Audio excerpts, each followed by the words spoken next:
So we got Dr. Petropavlov here. He is 48 hours out of his VMAX PRP injection. Not even 48. To his lateral epicondyle. So this is day 1 VFit. Usually we start these 48 to 72 hours afterwards. Kind of want to let the fire kind of burn out a little bit, so he's 60% less in less pain than he was after the procedure. So from our standpoint, first thing you want to do is obviously just inspect the area, inspect his pelvis as well, make sure there's no signs of infections like that. So far, we haven't really had anyone have that kind of be an issue, but obviously we want to be conservative and cautious with there.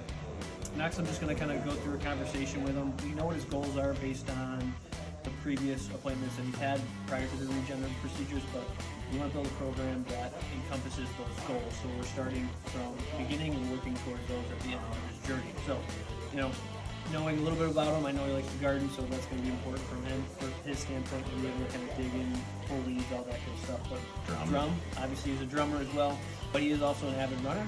I know he's had some other lower body issues and stuff like that in the past that I always have those conversations with the patients to understand exactly what their goals are. You know, if he wants to get back to running, those things, other ailments. And then we're going to build that into his kind of evaluation today from toe to head or head to toe, however you start it. If it's upper body, I usually start at the bottom, I work my way up. If it's lower body, I generally start at the top, work my way down. So, you know, stay tuned for more of the journey as we go on.